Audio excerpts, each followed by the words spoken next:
border is burning, and diplomacy is on the clock. Cambodia and Thailand trade fire as civilians flee the front lines. Trump calls for calm. Malaysia steps in, but the shelling continues. Can talks stop the next round before it starts?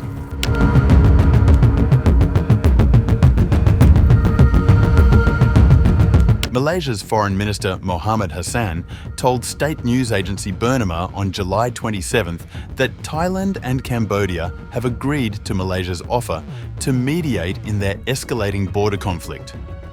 The announcement follows renewed artillery exchanges, with both sides accusing each other of firing across contested areas. Malaysian Prime Minister Anwar Ibrahim, chair of the ASEAN regional bloc, had proposed a ceasefire on July 25th. US President Donald Trump later said on July 26th that both Cambodian Prime Minister Hun Manet and Thai Acting Prime Minister Phumtham Wechayachai agreed to work towards de-escalation. The two leaders are expected to arrive in Malaysia on July 28th for talks. Hassan said both sides had confidence in Malaysia's neutrality and agreed that no other country should be involved. Meanwhile, according to a US Department of State statement, Secretary Marco Rubio spoke with the Thai Foreign Minister and urged Bangkok to de-escalate tensions immediately and agree to a ceasefire with Cambodia. Rubio also informed Thailand that the US is prepared to facilitate talks. Earlier, Cambodia's government said it had accepted the US proposal for an immediate and unconditional ceasefire. Government spokesperson Pen Bona confirmed the position during a July 27th briefing. However, the Cambodian Defence Ministry accused Thailand of launching ground assaults and shelling near Phnom Kamoch, including strikes on temple sites.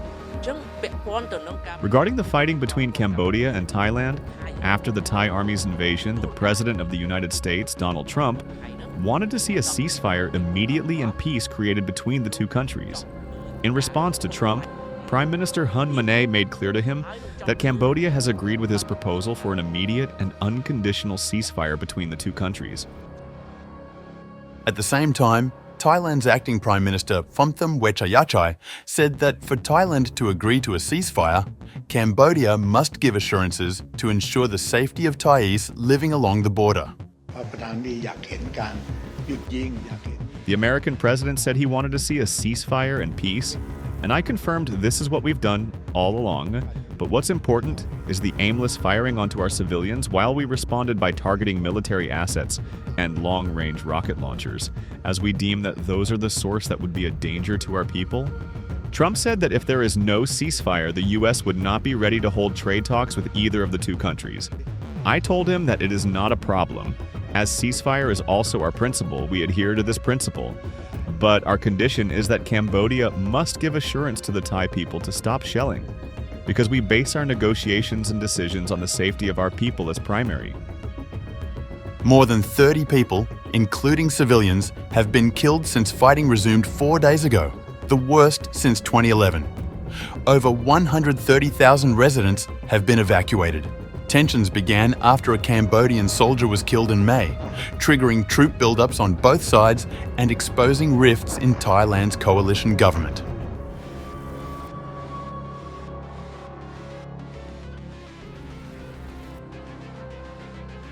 Cambodia and Thailand exchanged artillery fire for a fourth straight day on July 27th, hours after the US President Donald Trump announced that both sides had agreed to hold ceasefire talks.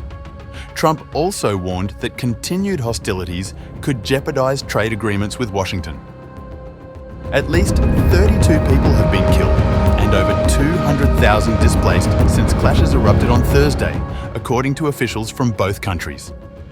Despite appeals for restraint from the United Nations, the United States and China, the border fighting has continued. Our condition is that we do not want a third country, but are thankful for President Trump's concern. We've proposed a bilateral agreement between our foreign ministers to conclude the conditions for a ceasefire and the withdrawal of troops and long-range weapons. The soldiers will continue to do their job at full steam, so Thais do not worry, until the government has reached a clear agreement that there is no danger for the people, and ensure we maintain the country's interests in order to bring the peace we want to see. Thailand's foreign ministry said it was not yet ready to halt operations, accusing Cambodia of targeting civilian areas in Surin province. Acting Prime Minister Phumtham Wechayachai said Thailand favoured a bilateral solution and opposed third-party mediation, though he acknowledged Trump's diplomatic efforts. Cambodia's Ministry of Defence accused Thailand of deliberate strikes, including drone and tank attacks near the Preah Vihear Temple, a UNESCO World Heritage Site. Lieutenant General Mali Sohiata denied claims that Cambodian forces used BM-21 rocket systems, calling Thailand's accusations baseless.